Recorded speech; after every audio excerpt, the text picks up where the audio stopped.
Hi guys, RIB here.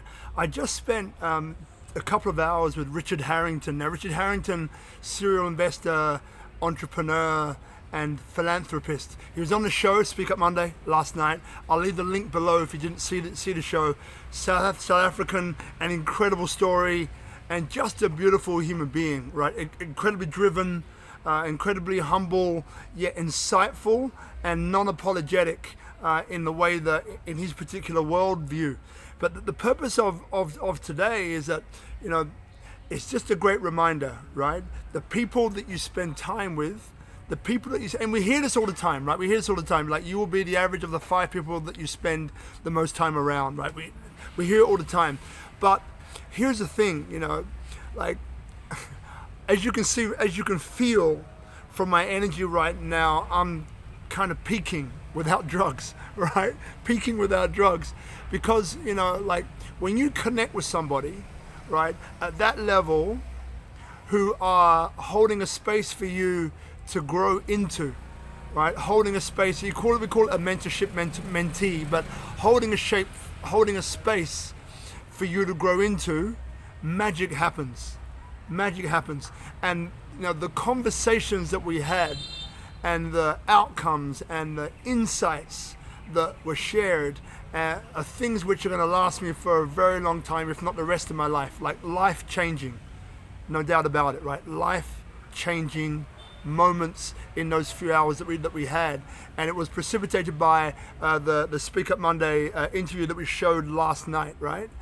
And so the reminder that I want to give to you today is that if you're in the company of people who don't uplift you, who don't inspire you to be more, to be greater, to become your full potential, and sometimes that might present itself as tough love.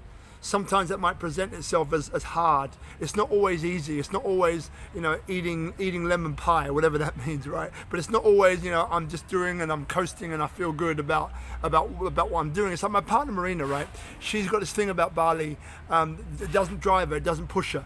I think now I get to understand a little bit more of what she's talking about from her perspective, right? Which is that of, like for a lot of us, being around people which are up to stuff, being around people which are moving and changing the world in their own way is inspiring for us, because it causes us to kind of figure out, well, in the life that I have, the short time I have available on this earth, what do I want to do with my time? How do I want to spend my time?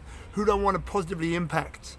And these are things that like Richard was sharing some things, in his story that when he had a great job and the life that his parents thought were the life that you aspired to, that the life that was it, you've made it and you're done, right? But within him, he had something else driving him. Within him, he had something which knew that he was supposed to do more with what he had. So by taking that choice and making that decision, right, not to continue, blew his parents' mind.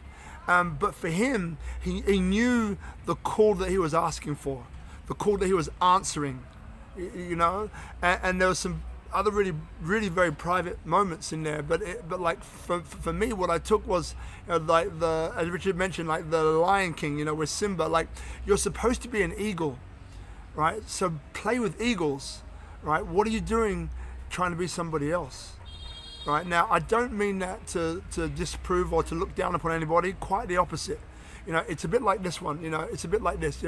If you are conditioned, right, to believe that you're not worthy, you will always use the back door, right? You won't want to use the front door.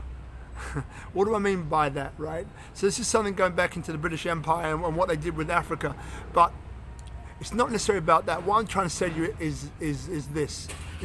If you believe that you're not worthy, meaning if you believe that like I'm supposed to be conditioned into living the life that I'm living, which is below what I know I'm capable of doing, you will always use the back door. Meaning, like you won't become and you won't fulfill the true potential of possibly why you're here for, right?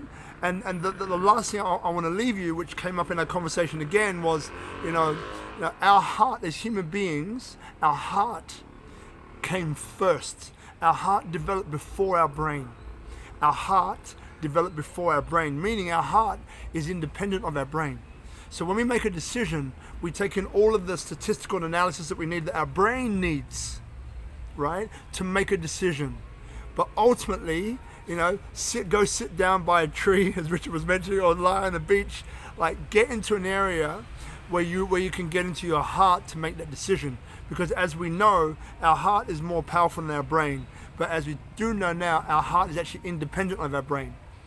Our heart is the bigger brain. Actually, it was the first one to develop by itself, and the brain came later. So I guess that in there, are some nuggets of wisdom which you might find as well as powerful as I did. There was so much more that I got out of our conversation, so much more. And I'll leave the details of the challenge that Rich is doing in the details below, in the text. If you feel moved by it, please do so. I'll also leave the details to the recording of the YouTube of our interview as well, so you can get a little bit more understanding about Richard as well. And I'll also leave you a little bio, details of a little bio about Richard's story. It's an amazing story, all right? Amazing story. And I've just spent a good couple of hours with him. I love the person who he is even more than I did before. He's an extraordinary human being, and he's paving the way, for us to really become great. To really become great. And I mean for us to fulfill our potential from that perspective of becoming great. All right? So lots of love to all of you. I look forward to seeing you on the next one. Thanks for listening. Pass this on. Share this message with those who you think would love to hear it. Lots of love. Bye for now.